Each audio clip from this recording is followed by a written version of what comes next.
अस्सलाम वालेकुम। नमस्ते सर, शुक्रिया, उम्मीद करता हूँ फिट होंगे, बेहतरीन होंगे, अपनी लाइफ अच्छे से एंजॉय करोगे। हम तीनों की तरह आज एक और वीडियो और उसका टाइटल।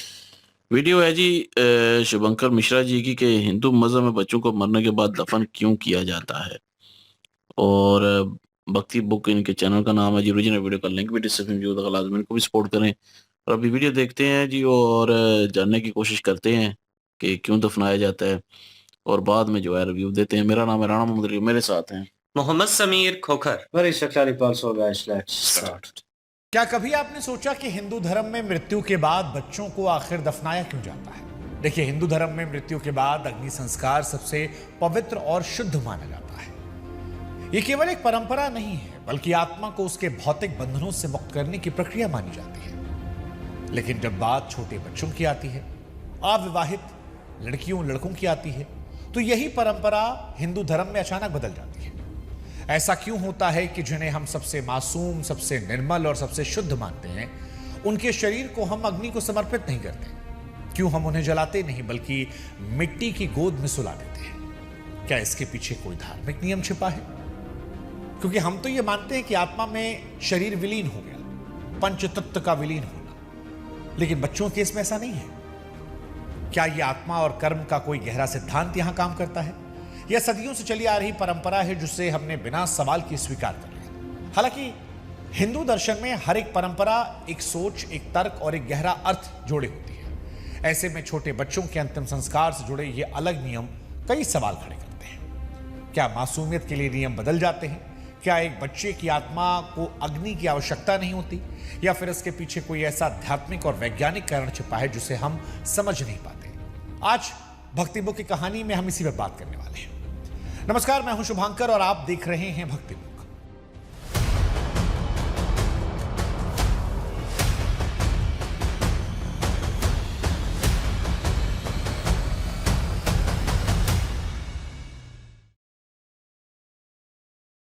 अब सवाल की दफनाने की परंपरा के पीछे मोह और कर्म का असली सच क्या है? तो देखिए, हिंदू धर्म में अंतिम संस्कार का मतलब सिर्फ शरीर को खत्म करना नहीं, बल्कि आत्मा को पुरानी यादों और पहचान से आजाद करना है। जब किसी बड़े व्यक्ति की मौत होती है तो माना जाता है कि उसकी आत्मा अपने पारिवारिक रिश्तों, संपत्ति और शरीर के मोह में फंसी रहती है। आग का काम इसी मोह के धागे को जलाकर राख करना है, ताकि आत्मा को समझ आए कि अब उसका इस शरीर से कोई रिश्ता नहीं बचा।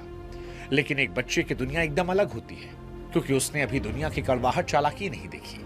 एक छोटा बच्चा जिसे अभी तक अपना नाम तक नहीं पता, जिसने कभी किसी का बुरा नहीं सोचा या लोभ लालच नहीं छुपाया, उसकी आत्मा पहले से ही आजाद और शुद्ध होती है। शास्त्रों के अनुसार बच्चों ने अब तक कोई ऐसे काम कर्म नहीं किए होते जिसके लिए उन्हें आग की तपन से गुजरना पड़े। वे साक्षात भगवान का रूप होते हैं और भगवान को शुद्ध करने के लिए आग की जरूरत नहीं होती। इसीलिए उन्हें प्यार और कोमलता के साथ धरती की गोद में सुला दिया जाता है। सवाल ये तो मान्यताएं हो गई। शास्त्र के नियम और गरुड़ पुराण क्या कहते हैं? अक्सर लोगों के मन में सवाल आता है कि किस उम्र तक के बच्चों को दफनाना चाहिए, और इसका जवाब गरुड़ पुराण जैसे पवित्र ग्रंथों में साफ साफ दिया गया है। आमतौर पर जिस बच्चे के अभी दूध के दांत नहीं निकले होते, या जो बच्चा अभी पूरी तरह से सिर्फ मां के दूध पर निर्भर होता है, उसे जलाया नहीं जाता। कई विद्वान मानते हैं कि 2 साल तक की उम्र के बच्चों को दफनाना सही है, क्योंकि इस उम्र तक बच्चे के मन में मैं और मेरा जैसा अहंकार नहीं पैदा होता। वे सांसारिक माया से पूरी तरह दूर रहते हैं। गरुड़ पुराण में यह भी लिखा है कि इंसान के शरीर में कोई अधूरी इच्छाएं या वासनाएं होती हैं जिन्हें सिर्फ आग खत्म कर सकती है। लेकिन छोटे बच्चे के मन में कोई इच्छा या लालच का जन्म नहीं होता, इसलिए उसे जलाना शास्त्रों में गलत माना गया है। शास्त्रों में बच्चों को बाल योगी कहा गया, और जैसे किसी बड़े सिद्ध साधु संत को जलाया नहीं जाता बल्कि उन्हें समाधि दी जाती है, वैसे ही इन मासूमों को भी जमीन में समाधि दी जाती है, क्योंकि ये कोई अंतिम संस्कार नहीं बल्कि एक नन्ही आत्मा का कुदरत के साथ दोबारा मिलन है। अगर हम आध्यात्मिक गहराई में उतरे तो पता चलता है कि इंसान के 3 शरीर होते हैं, जो स्थूल, सूक्ष्म और कारण शरीर कहलाते हैं। बड़े लोगों में ये तीनों शरीर आपस में मजबूती से जुड़े होते हैं, जिन्हें अलग अलग करने के लिए आग की भारी ऊर्जा चाहिए। लेकिन बच्चों के मामले में उनका मन और बुद्धि पूरी तरह विकसित नहीं होता। उनकी आत्मा और शरीर का रिश्ता बहुत कच्चा और पारदर्शी होता है, इसलिए शरीर छोड़ने के लिए किसी बड़े झटके या आग की गर्मी की जरूरत नहीं पड़ती। वे शांत लहर की तरह कुदरत के समंदर में वापस मिल जाते हैं। बड़े लोगों के शरीर में ऊर्जा के 7 चक्र होते हैं, जिसमें जिंदगी भर के अनुभवों की गांठें बन जाती हैं, और आग इन गांठों को खोलने का काम करती है। लेकिन एक बच्चे के भीतर ऐसी कोई उलझन या गांठ नहीं होती। उसकी ऊर्जा साफ होती है, इसलिए उन्हें आग की उत्तेजना के बजाय मिट्टी की ठंडक दी जाती है ताकि वे शांति से अपनी अगली यात्रा पर निकल सके। अग्नि संस्कार के समय आपने ये भी देखा होगा कि कपाल क्रिया की जाती है ताकि प्राण जो है वो सिर के रास्ते बाहर निकल सके। इसके पीछे एक गहरा विज्ञान है। एक समय व्यक्ति की हड्डियां समय के साथ बहुत मजबूत सख्त हो जाती हैं, लेकिन छोटे बच्चों का शरीर और उनका सिर जन्म के साथ नरम होता है। वैज्ञानिकों का मानना है कि बच्चों के सिर का ऊपरी हिस्सा काफी समय तक कोमल रहता है, जिससे अध्यात्म में ब्रह्मारंध्र का द्वार माना जाता है। बच्चों का यह द्वार पहले से ही संवेदनशील और आधा खुला होता है, जिससे प्राण बहुत आसानी से निकल जाते हैं। और पुराने समय के ऋषियों ने शरीर की इस बनावट को बहुत अच्छी तरह समझा था। उन्हें पता था कि जो शरीर से प्राण निकलने का रास्ता पहले से ही आसान हो, उसे आग से कष्ट देना उचित नहीं है। और यह संवेदनशीलता ही हिंदू धर्म को खास बनाती है, जहां हर क्रिया के पीछे इंसान की शारीरिक स्थिति का पूरा ध्यान रखा जाता है। हिंदू धर्म ये मानता है कि हमारा शरीर 5 तत्वों से बना है, जिसमें मिट्टी, पानी, आग, हवा और आसमान शामिल है। इनमें आग का काम रूपांतरण यानी बदलाव लाना है, जबकि मिट्टी का काम सहारा देना और पालना है। एक बड़े इंसान का शरीर दुनिया के बोझ और कर्मों के चलते इतना भारी हो जाता है कि उसे अगले सफर के लिए बदलने की जरूरत होती है, और ये काम आग बखूबी करती है। लेकिन बच्चे का शरीर अभी निर्माण की अवस्था में ही होता है, इसलिए वो मिट्टी के सबसे ज्यादा करीब होता है। बच्चा 9 महीनों तक अपनी मां के पेट में सुरक्षित और अंधेरे वातावरण में रहता है, जो पृथ्वी तत्व यानी मिट्टी के गुणों जैसा ही है। इसलिए मौत के बाद उसे वापस मिट्टी को सौंप देना सबसे कुदरती और सम्मानजनक माना गया। जैसे एक बीज को मिट्टी में दबाने के लिए वो खत्म नहीं होता, बल्कि नए पौधे और नए जीवन की तैयारी करता है, वैसे ही बच्चे को दफनाना इस बात का इशारा है कि वो जल्द ही एक नए और अच्छे शरीर के साथ वापस आने वाला है। हालांकि भारत एक बड़ा देश है, यहाँ पर अलग अलग जगह परंपराएं थोड़ी अलग अलग हो सकती हैं। जहाँ कुछ इलाकों में 5 साल तक के बच्चों को दफनाने का रिवाज है, वहीं कहीं कहीं तो ये भी है कि अविवाहित बच्चों को दफना दिया जाए। कहीं कहीं उन्हें पवित्र नदियों के जल में विसर्जित भी किया जाता है, जिसे जल समाधि कहते हैं। यह परंपरा भी शुद्धता का प्रतीक है। दक्षिण भारत के कई गांवों में बच्चों को समाधि को ही पवित्र माना जाता है। आशीर्वाद लेने लोग आते हैं, और उत्तर भारत में कुछ हिस्सों में बच्चों के लिए खेत या घर के पास विशेष छोटी समाधियां बनाई जाती हैं। इन सारी विविधताओं के बावजूद भी सबका मूल विचार एक ही है कि मासूमियत को जलाया नहीं जाता, क्योंकि जो पहले से ही पवित्र है उसे आग की परीक्षा देने की क्या जरूरत। जैसे फूल मुरझाने के बाद जमीन पर गिरकर मिट्टी बन जाते हैं, अपनी खुशबू छोड़ जाते हैं, वैसे इन नन्हे फूलों को भी जमीन के नीचे सुरक्षित कर दिया जाता है ताकि उनकी पवित्रता बनी रहे। धर्म केवल नियमों की किताब नहीं है, बल्कि ये हमारे सुख दुख और भावनाओं की गहराई को भी समझता है, क्योंकि एक बच्चे को खोना किसी भी माता पिता के लिए दुनिया का सबसे बड़ा काम है। अग्नि संस्कार की प्रक्रिया बहुत ही भावनात्मक रूप से विचलित करने वाली हो सकती है, और एक नन्हे शरीर को आग की प्रचंड लपटों में देखना किसी माँ बाप के लिए जीवन भर का गहरा भाव बन सकता है। दफनाने की प्रक्रिया एक शांत सौम्य होती है, जो परिवार को संदेश देती है कि उनका बच्चा अब धरती माँ की सुरक्षित गोद में चैन सो रहा है।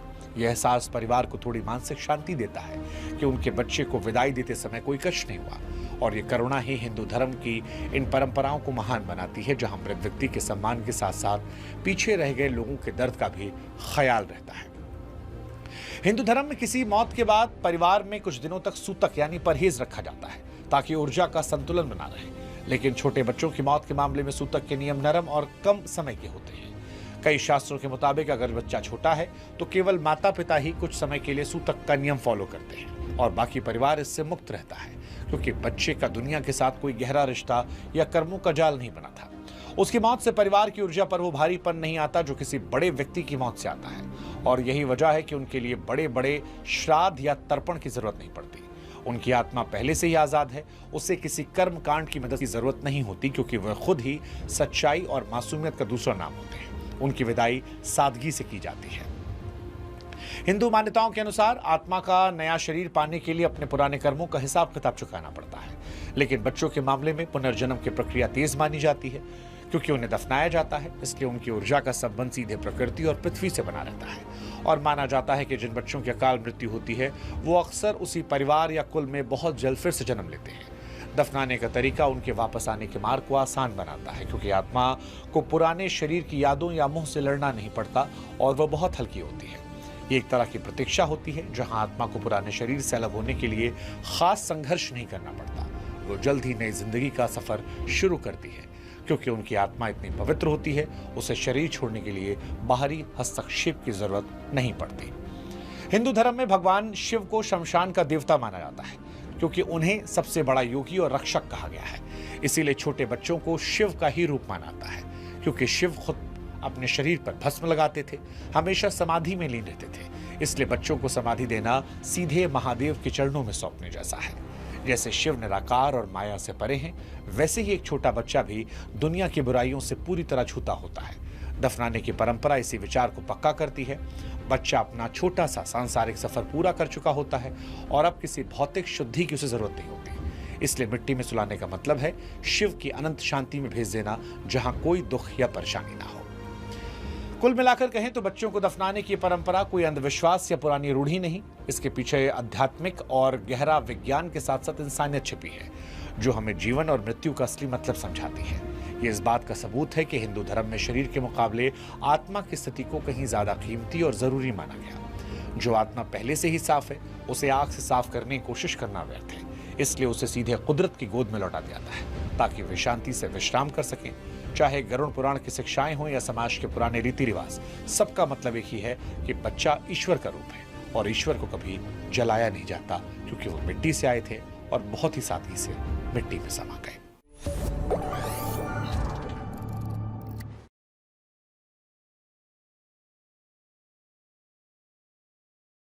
जी बिल्कुल जी, ये एक नई जानकारी थी हमारे लिए, क्योंकि आज से पहले सनातन धर्म में जो हमने सुना था वो यही सुना था कि जिसकी मृत्यु होती है उसको जला दिया जाता है, और जलाया क्यों जाता है उसके कारण वो भी इसमें जानने के लिए मिले हैं।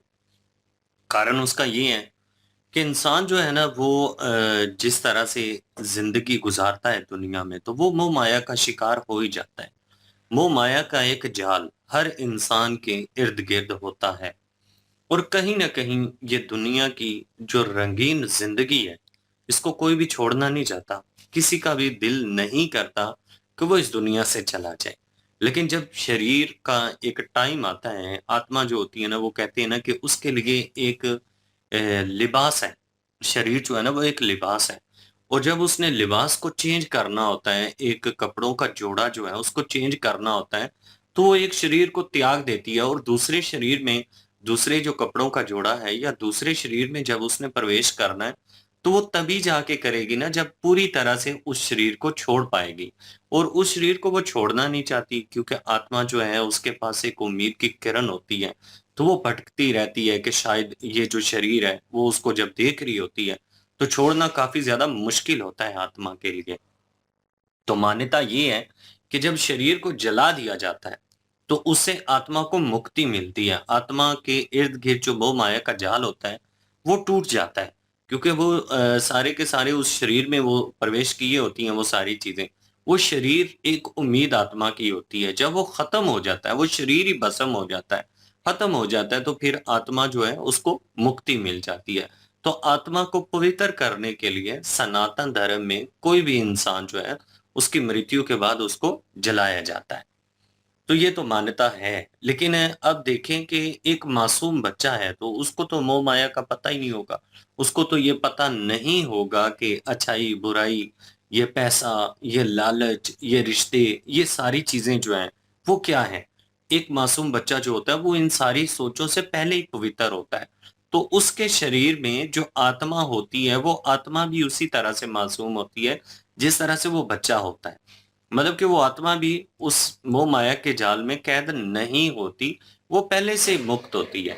तो मान्यता ये है कि जब मासूम बच्चे की मृत्यु होती है, तो उसको मिट्टी में दफन कर दिया जाता है, उसको जलाया नहीं जाता, उसको किसी किस्म का कष्ट देने की जरूरत नहीं है। उसकी आत्मा जो है वो ऑलरेडी, तो आत्मा जो है उन उसकी मुक्ति के लिए ये सारी जो चीजें की जाती हैं, वो बच्चा जो होता है उसकी तो आत्मा जो होती है वो पहले से मुक्त होती है। वो मोह माया का जाल जो है उस बच्चे की आत्मा पर और उस बच्चे के शरीर पर कोई भी असर नहीं रखती। तो इसलिए बच्चा जो है उसको एक बीज समझकर ज़मीन में दफ़न किया जाता है, ताकि वो कहते हैं ना कि एक बीज जो होता है ना, वो एक नया पौधा बन के तो वो धरती से निकलेगा। फिर माता-पिता जो है उनको भी कुछ थोड़ी बहुत शांति जो है मानसिकता तौर पर कह लें कि मानसिक तौर पर को थोड़ा बहुत संतुलन जो है उनका बरकरार रहता है और उनको उनका मन जो है वो थोड़ा शांत रहता है। तो इसलिए बच्चे जो होते हैं उनको नहीं जलाया जाता। और कुछ जगहों पर ये भी माना जाता है कि गंगा जो है ज़ाहिर-सी बात है उनमें भी पवित्रता है। कोई भी आत्मा है उसको मुक्त करने के लिए उसकी जो अस्थियाँ हैं वो गंगा में बहा दी जाती हैं, तो वो भी एक पवित्र स्थान है। तो कुछ लोग जो हैं वो जल समाधि दे देते हैं बच्चों को। ये भी कुछ जगहों पर परंपरा को माना जाता है। लेकिन ज़्यादातर जो माना जाता है, वो यही माना जाता है कि जो छोटे मासूम बच्चे होते हैं, उनको ज़मीन में दफ़न किया जाता है और जो बड़े शरीर होती हैं, जो मोह-माया की जाल में कैद होते हैं, उनकी आत्माओं को मुक्ति देने के लिए अग्नि जैसे पवित्र मरहले से गुज़ारना पड़ता है। जी, बिल्कुल जी। और ये वैसे मैंने पहले मुझे नहीं था पता कि हिंदू मज़हब में, सनातन धर्म में जो है वो बच्चों को दफ़नाया जाता है या जल समाधि दी जाती है। वैसे तो हर एक मज़हब की, हर एक धर्म की जो है वो एक अपनी-अपनी परंपरा होती है, अपनी-अपनी मान्यता होती है। तो वो उस हिसाब से जो है वो आखिरी रस्मात जो है वो अदा की जाती हैं। तो ये सनातन धर्म में जो है वो अग्नि का जो है वो हमें पता है कि अग्नि से जलाया जाता है। हमने इतनी मूवीज़ देखी हैं, उसमें दिखाया गया है। वैसे हमने देखा है, कितनी वीडियो हमने देखी हैं, तो उसमें जलाने का ही ज़िक्र होता है और जलाया ही जाता है। शमशान घाट होते हैं और वहाँ पे राख होती है और फिर उस अस्थियों को जो है फिर गंगा में बहाया जाता है, पानी में बहाया जाता है। तो वो भी हमें जो है वो आखिरी रसूमात जो होती हैं, वो चीज़ों इन जो मेन-मेन हैं, उनका जो है हमें थोड़ा बहुत इल्म है। लेकिन ये नहीं था पता कि जो सनातन धर्म है, उसमें बच्चों को जो है वो इस तरह दफ़नाया जाता है। और अभी हमें जो है वो शुभंकर मिश्रा जी की वीडियो से जो है वो हमें पता चला कि उनको दफ़नाया जाता है और क्यों दफ़नाया जाता है, वो भी पूरी डिटेल जो है वो हमें सुनने को मिली। और तो बाकी जो है वो सारा कुछ जो है वो सुनने को मिला हमें कि क्यों दफ़नाया जाता है और बड़ों को क्यों जो है वो अग्नि से जो है वो जलाया जाता है। तो उसका रीज़न जो है उन्होंने बताया कि वो मासूम होते हैं, वो मोह माया के जाल से जो है वो एक किस्म का वो नहीं होते उसमें पड़े हुए। जो बड़ी आत्माएँ होती हैं, ज़ाहिर है उन्होंने एक ज़िंदगी गुज़ारी होती है, उन्होंने बड़े कर्म किए होते हैं, मतलब कुछ जो है वो बुराइयाँ भी की होती हैं, अच्छाइयाँ भी की होती हैं, तो फिर उन सब से मुक्ति के लिए जो है वो उनको उनके शरीर को जो है वो जलाया जाता है, क्योंकि वो साइंसी तरीके से बता रहे थे कि दिमाग का ऊपरली हिस्सा जो है वो जो बच्चे होते हैं वो उनका खुला होता है। तो जिसकी वजह से उनकी आत्मा जो है बड़ी आसानी से जो है वो निकल जाती है, और लेकिन जो बड़े होते हैं उनका बंद होता है तो इतनी आसानी से नहीं निकलती। उस चीज़ को जो है वो आसान करने के लिए, आत्मा को मुक्त करने के लिए जो है वो अग्नि जैसे मरहले से गुज़ारा जाता है। तो वो चीज़ें जो हैं वो इन्होंने हमें डिटेल से जानने को मिली है। जल समाधि भी देते हैं और लेकिन ज़्यादातर हमने यही सुना है कि अग्नि से जो है वो अग्नि से ही जलाया जाता है। समाधि जो देना और जल समाधि देना मैंने मुझे इनका नहीं पता, लेकिन मैंने पहली दफ़ा ये मैंने भी जो है फर्स्ट वो टाइम सुना। सुना है। मुझे नहीं था पता है, लेकिन काफ़ी जानकारी जो है वो मिली है। और ये सारा क्यों किया जाता है, ये भी जानने में को मिला है कि सनातन धर्म में ये सारा कुछ क्यों किया जाता है, उसकी भी जानकारी मिली है। और अच्छा लगा जी। एक नॉलेजेबल वीडियो थी, देख के अच्छा लगा। बिल्कुल जी, इन्फॉर्मेशन में इजाफा नो डाउट, क्योंकि हम जैसे देखते रहे हैं और जिस तरह देखते रहे हैं वो एक डिफरेंट एंगल था। नाउ ऑन ये नई चीज़ थी हमारे लिए। और चलें जी, इन्फॉर्मेशन में इजाफा तो हुआ है, लेकिन उन्होंने बीच में रीज़न भी बताया और रीज़न बड़ा ऑथेंटिक है, इसमें कोई शक नहीं है। कोई भी सुनेगा, देखेगा, इस चीज़ को पढ़ेगा तो वो अंदाज़ा लगा सकता है। जो उन्होंने पीछे बिहाइंड स्टोरी बताई है कि एक शरीर जो है, एक बालक शरीर जो है, वो जो है लालच में और इन चीज़ों में पड़ा होगा, तो वो कह लें कि उसकी अंतर आत्मा जो है वो बढ़ चुकी होगी और वो बन चुकी होगी और उसमें बहुत सारी कह लें कि गिरा जो है वो लग चुकी होंगी और उनको खोलने के लिए आग उतनी ही तेज़ चाहिए होती है। तो तभी वो खुलती है और तभी वो रूह जो है आज़ाद होती है। लेकिन एक बच्चा जो है उसको आप जो है वो जला नहीं सकते, क्योंकि उसकी रूह ने ऐसा कोई पाप किया नहीं, ऐसी कोई लालच रखी नहीं है। तो वो पवित्र है, वो आज़ाद है इन चीज़ों से, उसको कोई गिरा नहीं लगी इन चीज़ों की। तो वो आज़ाद है, तो वो आराम से उस शरीर से, तो एक साइंसी लिहाज से भी उन्होंने थोड़ा-सा डिस्क्राइब किया। लेकिन हमारे लिए न्यू इन्फॉर्मेशन थी, नो डाउट, क्योंकि हमने मूवीज़ में भी देखा है, क्योंकि बहुत पुराने जो हैं मूवीज़ के साथ रिलेटेड हैं। मैं तो पर्सनल वे में 70s की मूवी जो है तब से देखते आ रहे हैं कि जब किसी का देहांत होता है, कोई गुज़रता है, इस दुनिया से जाता है, तो अग्नि दी जाती है, चंदन की लकड़ियाँ होती हैं उनके ऊपर, तो वो एक सिचुएशन जो है वो ज़हन में आती है। लेकिन कहीं मूवी में भी नहीं ऐसा जो है डिस्क्राइब किया गया कि बच्चों को लेकर। तो लेकिन ये है कि शुभंकर मिश्रा जो हैं इन्होंने इस चीज़ को लाइट आउट किया, और इन्फॉर्मेशन वीडियो थी, नो डाउट जी, थोड़ी बहुत इन्फॉर्मेशन जो है और इजाफा हुआ उसमें।